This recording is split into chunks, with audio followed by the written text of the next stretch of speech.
क्या सिर्फ एनिमल्स को पालना ही एनिमल हस्बेंड्री कहलाता है? नहीं, ऐसा बिल्कुल भी नहीं है। तो आइए आज इस कॉन्सेप्ट को समझते हैं। जैसे ही सिविलाइजेशन का आगाज़ हुआ तो तब से इंसान अपनी मुख्तलिफ़ ज़रूरियात के लिए जानवरों पर डिपेंडेंट थे। अब उन ज़रूरियात में क्या आ जाता है, उनकी फ़ूड आ जाती है, इसके अलावा उनके क्लॉथिंग, जो उनके ड्रेसेस, लिबास वग़ैरह हैं वो आ जाते हैं। इसके अलावा डिफ़रेंट उनके जो काम थे, मतलब जो लेबोरियस टास्क थे, उनके लिए उनको यूज़ किया जाता था और उसके अलावा सिक्योरिटी के लिए भी यूज़ किया जाता था। अब उनमें एनिमल्स में कुछ की क्वालिटीज़ बहुत बेहतरीन थी और कुछ लो क्वालिटी के एनिमल्स थे। मतलब बेहतरीन क्वालिटी से क्या है कि उनकी परफॉर्मेंस हर तरह से बेटर थी। डिज़ायरेबल क्वालिटीज़ को इम्प्रूव करने के लिए उनमें बेटर ब्रीडिंग कराई जाती थी, ठीक है। उनकी ब्रीडिंग को जो है इम्प्रूव किया गया था, जो कि ह्यूमंस के लिए बहुत ज़्यादा इम्पॉर्टेंट थी।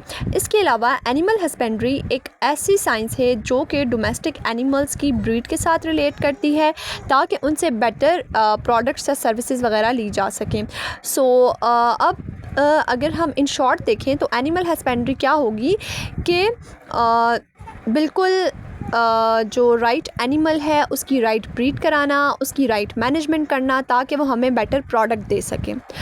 अगर हम प्रॉपर डेफिनेशन की बात करें तो animal husbandry is the branch of science that deals with the study of various breeds of domestic animals and their management for obtaining better products and services from them. So यहाँ पर भी वही है कि जितने भी डोमेस्टिक एनिमल्स हैं उनकी अच्छे से ब्रीड कराना, उनको अच्छे से मैनेज करना, उनको अच्छे से रेस करना ताकि इन फ्यूचर वो हमें बेहतर प्रोडक्ट्स दे सकें और बेहतरीन सर्विसेज जो हैं वो बेहतरीन तरह से अपनी परफॉर्मेंस जो है उसको परफॉर्म कर सकें। अब जो टर्म है ये कहाँ से आई थी? हस्बेंड्री की जो टर्म थी वो आई थी हस्बैंड के वर्ड से।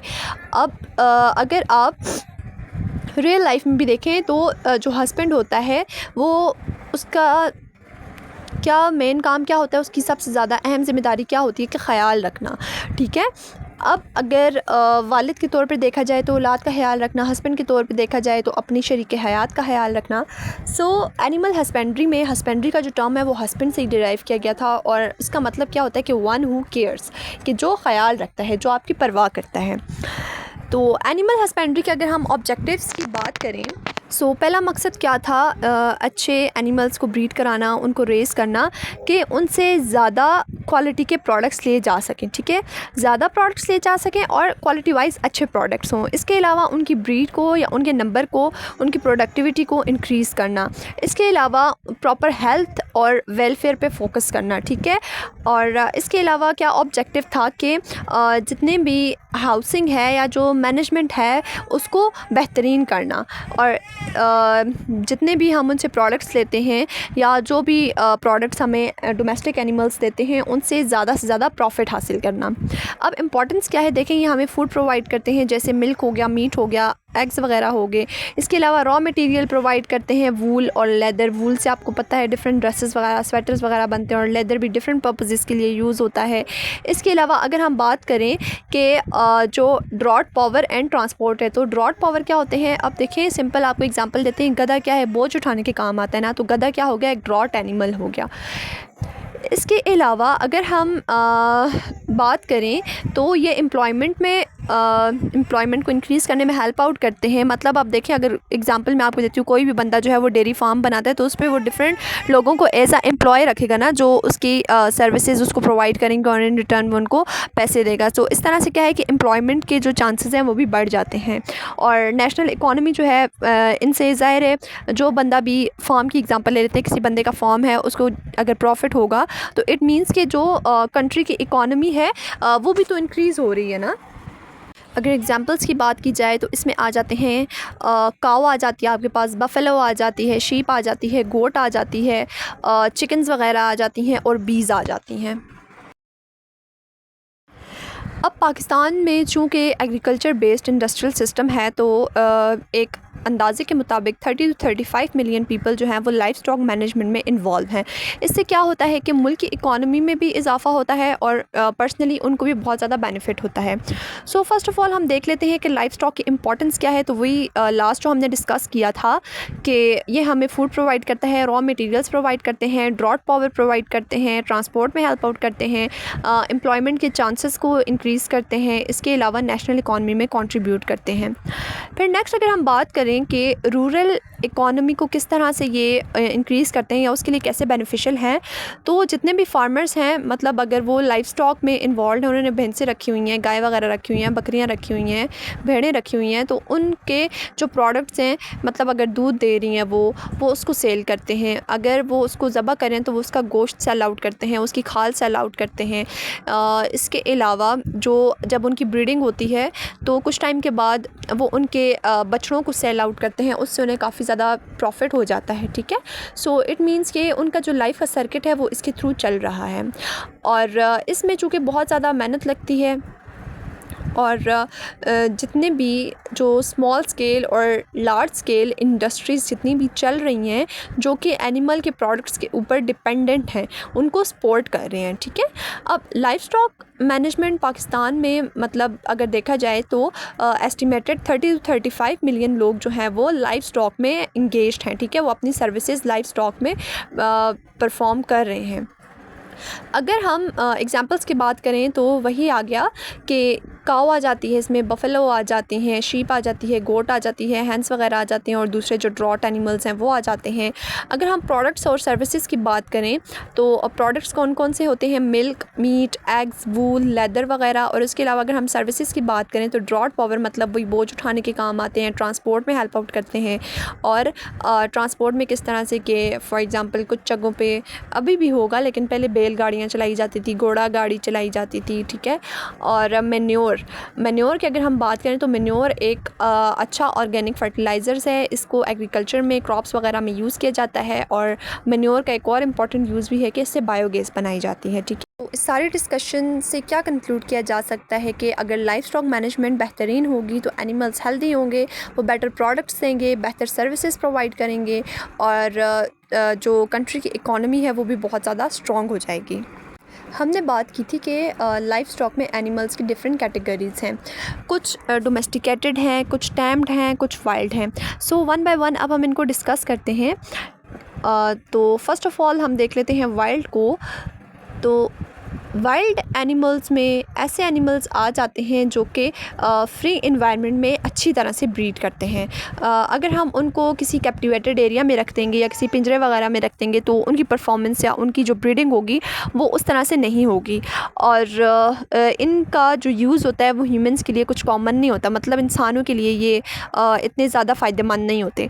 अगर हम एग्जांपल्स की बात करें तो वाइल्ड एनिमल्स में आ जाते हैं lion, tiger, rhinoceros and deer. हाँ, डियर का एक यूज़ है कि इसके अंदर से एक ग्लैंड निकाला जाता है और उस ग्लैंड से परफ्यूम बनाई जाती है।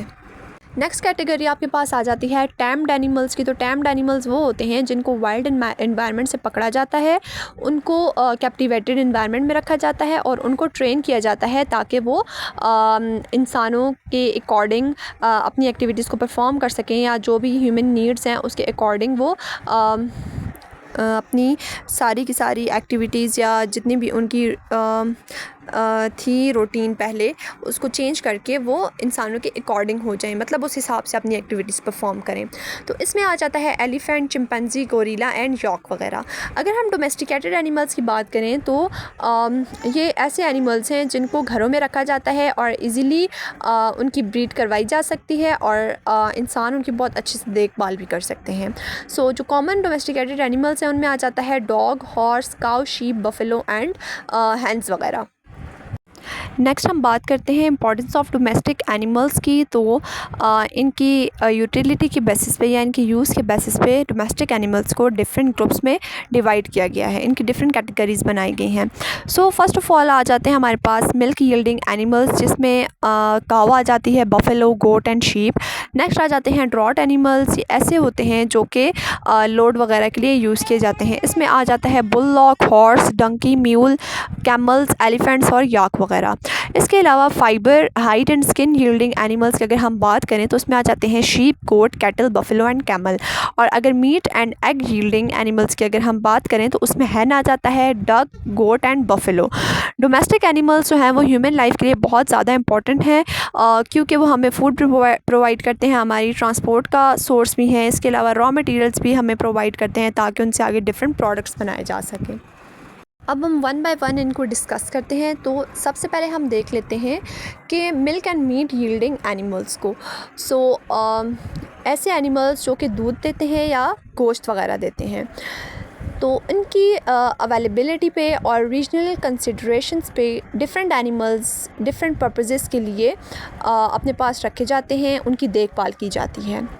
अब ऐसे एनिमल्स जो कि पहली दफ़ा ह्यूमंस ने एग्रीकल्चरल पर्पसेस के लिए यूज़ किए थे, तो उनमें कैटल्स आ जाती हैं। ठीक है, कैटल्स में मेनली क्या क्या आ जाता है, काव आ जाता है, बुल, इसके अलावा ऑक्सन, गोट एंड शीप वगैरह। इनकी जो फीमेल्स होती हैं वो मिल्क प्रोवाइड करती हैं और जो ह्यूमंस हैं, ह्यूमन बीइंग्स की डाइट में एनिमल प्रोटीन्स को ऐड करती हैं। ठीक है, मिल्क हमें पता है कि उसमें कैल्शियम भी होता है, प्रोटीन्स वगैरह भी होती हैं, तो ह्यूमंस की जो प्रोटीन की नीड्स होती हैं, जो कैल्शियम की नीड्स होती हैं, उनको पूरा करती हैं। जबकि जो मेल स्पीशीज़ होती हैं वो एग्रीकल्चर में इम्पॉर्टेंट रोल प्ले करती हैं। फॉर एग्ज़ाम्पल देखें, अब अगर हम बेल की बात करें तो बेल हल चलाने के काम आता है। ठीक है, इसके अलावा गोश्त वगैरह देता है और कभी कभार बोझ उठाने के काम भी आ जाता है।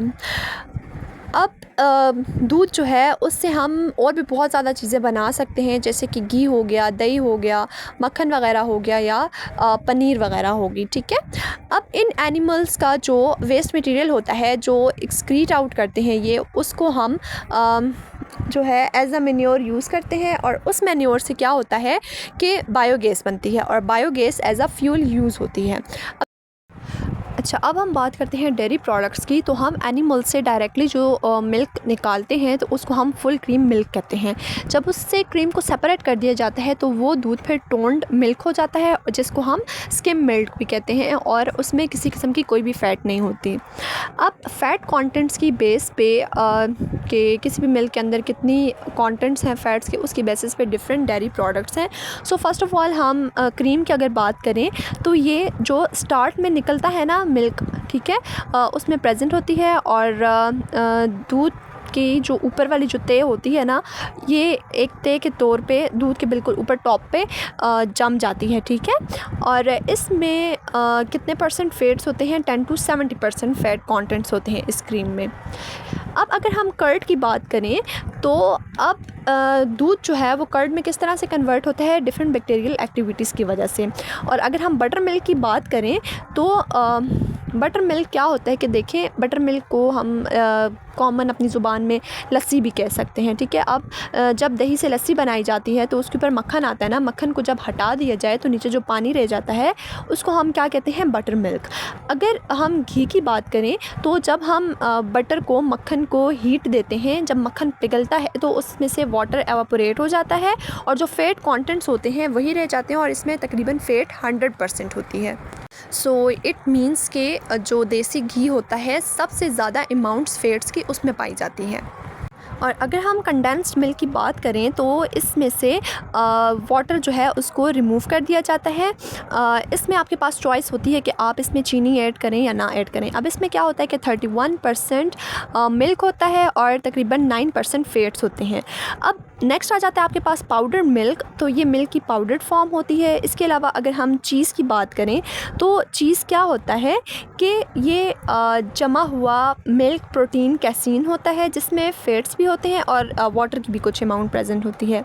और अगर हम खोया की बात करें तो खोया डेजिकेटेड मिल्क प्रोडक्ट होता है, जिसको किस तरह से बनाया जाता है कि जो दूध है उसमें से पानी को मतलब बिल्कुल एवापोरेट कर दिया जाता है, पानी को बिल्कुल ख़त्म कर दिया जाता है और दूध का तकरीबन 70 to 75% जो पोर्शन है उसको छोड़ दिया जाता है और फिर खोया तैयार हो जाता है।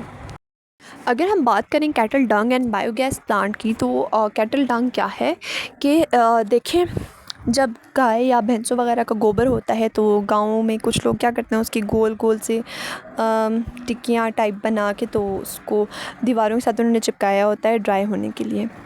तो उसके भी यूजेस हैं। मतलब पाकिस्तान है भाई, किसी चीज़ को जो है ना वो यूज़ किए बगैर नहीं छोड़ना, हर चीज़ से फ़ायदा उठाना है, ठीक है। सो केटल टंग क्या होता है कि फिर हाँ, वो जो होती है ना, मैं आपसे क्या बात कर रही थी कि वो जो गोल टिक्कियाँ वो ड्राई करने के लिए दीवारों पे लगा देते हैं, फिर उसको उतारते हैं और उसको जलाते हैं, ठीक है, एज़ अ फ्यूल उसको यूज़ करते हैं। अब मेनली ये जो काम होता है ये विलेजेस वगैरह में होता है, रूरल एरियाज़ में होता है, ठीक है। अब ऐसे फार्मर्स जो कि क्या करते हैं कि इनको एज़ अ फ्यूल यूज़ करते हैं, और उसका भी एक प्रॉपर प्रोसेस होता है ना। एक तो ये कि डायरेक्ट वो जो गोल टिक्कियाँ होती हैं उसको रखा और आग जला दी भाई, ठीक है, लेकिन एक प्रॉपर बायोगैस प्लांट जो है वो इंस्टॉल करते हैं, जिसको गोबर गैस प्लांट भी कहते हैं। अब उसमें क्या करते हैं कि एक चैम्बर होता है, चैम्बर के अंदर जो एनिमल्स का वेस्ट मटेरियल होता है, जो उनका एक्सक्रीटा होता है, उसको और कुछ एनएरोबिक बैक्टीरिया को छोड़ दिया जाता है, ठीक है, और उसको बिल्कुल एयर टाइट कर दिया जाता है ताकि उसके अंदर किसी भी तरह से किसी भी जगह से बिल्कुल भी हवा ना जाए। अब जितने भी जो वेस्ट मटेरियल होता है उसकी डिकम्पोजिशन स्टार्ट हो जाती है और मीथेन गैस बनना शुरू हो जाती है। फिर उस मीथेन गैस को एज़ अ फ्यूल यूज़ करते हैं, और उससे क्या होता है कि स्मोक फ्री जो है वो बर्निंग हो रही होती है, ठीक है। अब देखें, जब लकड़ियाँ जलाते हैं तो उनका धुआं होता है ना, लेकिन मीथेन गैस को जब जलाया जाता है तो उसमें से किसी किस्म का कोई भी धुआं नहीं निकलता और कुकिंग पर्पसेस के लिए यूज़ किया जाता है। अब ये गैस जो है वो लाइटिंग वगैरह के लिए भी यूज़ की जाती है। और देखें, अब जब हमने कहा था कि स्क्वायर टाइट जार में डाल दिया, मीथेन गैस बन गई, बाकी का जो लेफ़्ट ओवर मटेरियल होता है ना उसको हम स्लरी कहते हैं, ठीक है। नहीं सॉरी, स्लरी नहीं कहते, वो क्या होता है कि एज़ अ मैन्योर जो है वो यूज़ होता है। फिर उसको हम डिफरेंट क्रॉप्स वगैरह में या खेतों वगैरह में उसको खाद के तौर पर इस्तेमाल करते हैं, ठीक है। सो कैटल डंग क्या हुआ कि एक वैल्यूएबल रिसोर्स है विलेजेस वगैरह में गैस के लिए या जलाने वगैरह के लिए। ये क्लीन होती है, बायोगैस होती है वो क्लीन होती है और स्मोक फ्री होती है। और इसका जो लेफ़्ट ओवर जो रेजिड्यूज़ होते हैं जिसको हम स्लरी भी कहते हैं, तो वो स्लरी एक अच्छी खाद के तौर पर यूज़ हो सकती है। अब हम बात करते हैं ड्रॉट एनिमल्स की। तो ड्रॉट एनिमल्स ऐसे होते हैं जो कि बोझ वगैरह उठाने के लिए इस्तेमाल होते हैं, ठीक है। अब पुराने ज़माने से डिफरेंट एनिमल्स को यूज़ किया जाता था डिफरेंट पर्पसेस के लिए, ठीक है। उनके मैकेनिकल स्ट्रेंथ को यूज़ किया जाता था, उनकी स्पीड वगैरह को यूज़ किया जाता था, ठीक है। अब इनमें आ जाते हैं हॉर्सेस। हॉर्स राइडिंग के लिए इस्तेमाल होते हैं और रनिंग वगैरह के लिए भी इस्तेमाल होते हैं। इसके अलावा एलिफ़ेंट जो है वो मतलब काफ़ी ज़्यादा ताकतवर होता है, तो वो लोड लिफ्टिंग के लिए या हैवी लोड्स जितने भी होते हैं उसको उठाने के लिए इस्तेमाल होता है और राइडिंग के लिए भी इस्तेमाल होता है। कैमल की अगर हम बात करें तो जो हमारे पास डेज़र्ट्स वगैरह होते हैं, सहरा वगैरह होते हैं, तो वहाँ पर ये ट्रांसपोर्टेशन में हेल्प आउट करता है, चूँकि इसके अंदर एक एबिलिटी होती है कि ये पानी के बगैर ज़्यादा टाइम के लिए रह सकता है। सो आपने मुझे कमेंट सेक्शन में बताना है कि कैमल को उसकी इस एबिलिटी की वजह से या इस सलाहियत की वजह से कि वो ज़्यादा टाइम के लिए सहरा में रह सकता है और ट्रांसपोर्टेशन के लिए यूज़ होता है। सो इन सब बेसिस पे कैमल को और क्या कहते हैं, ठीक है। इसके लिए एक स्पेसिफ़िक टर्म यूज़ होती है जो हम बचपन से सुनते आ रहे हैं, तो आपने कमेंट सेक्शन में ज़रूर बताना है।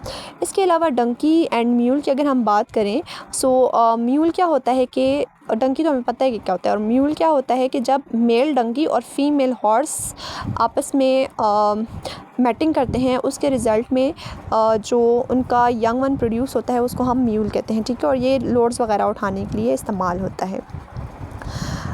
अब जितने भी जो ड्रॉट एनिमल्स होते हैं वो हर्बीवोरस होते हैं और ये दरख्तों के पत्ते वगैरह खाते हैं, बुशेस और श्रब्स वगैरह खाते हैं, ठीक है। जब हम उनको रेस कर रहे होते हैं तो कुछ को हम ग्रेन्स भी दे देते हैं, बीन्स भी दे देते हैं, इसके अलावा मेज़ वगैरह दे देते हैं, ठीक है। या इनको अब मैं आपको क्या समझाऊं कि मतलब लोकल ज़ुबान में क्या कहते हैं, खल और चोकर वगैरह जो है, ठीक है, वो चीज़ें इनको दी जाती हैं। नेक्स्ट हम बात करते हैं ऐसे एनिमल्स की जिनसे हम फ़ाइबर लेते हैं या जिनकी खालों को हम यूज़ करते हैं डिफरेंट पर्पसेस के लिए। सो दूध देने के अलावा, हमें गोश्त देने के अलावा या ट्रांसपोर्ट में यूज़ होने के अलावा बहुत से लाइफ स्टॉक के अंदर ऐसे एनिमल्स भी आते हैं जो कि हमें यूज़फुल प्रोडक्ट्स देते हैं, जैसे कि फ़ाइबर हो गए, स्किन हो गई या हाइड वगैरह होगी, ठीक है। अब शीप और गोट जो हैं वो फ़ाइबर प्रोवाइड करते हैं ताकि उनसे वुलन स्ट्रिंग्स मतलब रस्सियाँ वगैरह बनाई जा सकें, रोप्स बनाई जा सकें। इसके अलावा कारपेट्स वगैरह बुनी जा सकें, क्लॉथिंग वगैरह कपड़ों स्वेटर्स वगैरह में यूज़ होते हैं और डिफरेंट ब्रशेज़ वगैरह बनाने में यूज़ होते हैं। अब नेक्स्ट हम बात करते हैं एग यील्डिंग एनिमल्स की, जो ऐसे एनिमल्स जो कि अंडे देते हैं। तो इस कैटेगरी में जो मेन आ जाता है वो हैंस आ जाती हैं, ठीक है। अंडे हमें पता है कि प्रोटीन का सोर्स हैं। पोल्ट्री फार्मिंग इसमें की जाती है। अब पोल्ट्री फार्मिंग में क्या होता है कि हैंस वगैरह, डक्स वगैरह को रेज़ किया जाता है, उनसे एग और मीट वगैरह हासिल किया जाता है, ठीक है।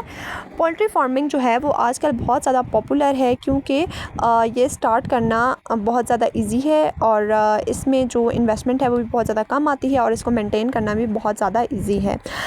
अब इसमें क्या होता है कि इन्वेस्टमेंट के 6 मंथ्स के अंदर अंदर ये आपको प्रॉफिट देना स्टार्ट कर देते हैं, ठीक है। इजीली मैनेज भी हो जाती हैं और इसके लिए कम स्पेस और कम लेबर चाहिए होती है। अब पोल्ट्री बर्ड्स और उनके जो एग्स होते हैं उनमें न्यूट्रिएंट्स बहुत ज़्यादा होते हैं और प्रोटीन्स भी बहुत ज़्यादा होती हैं और ये एक प्रॉफिटेबल बिज़नेस है। सो आज की वीडियो में हमने डिस्कस किया एनिमल हस्बेंड्री को। आई होप सो कि एनिमल हस्बेंड्री से रिलेटेड आपके सारे डाउट्स क्लियर हो गए होंगे, आपको अच्छी तरह से समझ आ गया होगा कि एनिमल हस्बेंड्री में क्या क्या चीज़ें आती हैं। सिर्फ एनिमल्स को पालना ही एनिमल हस्बेंड्री नहीं है, बल्कि उनकी ब्रीडिंग कराना, उनसे डिफरेंट प्रोडक्ट्स लेना, उनसे फ़ायदा लेना, ये सब भी एनिमल हस्बेंड्री के अंडर आता है। अगर इतनी डिटेल्ड वीडियो के बावजूद भी अगर आपका कोई भी क्वेश्चन है या आपको किसी किस्म की कोई भी कन्फ्यूजन है तो आप कॉमेंट सेक्शन में पूछ सकते हैं। मिलते हैं नेक्स्ट वीडियो में। Stay tuned. अल्लाह हाफ़िज़।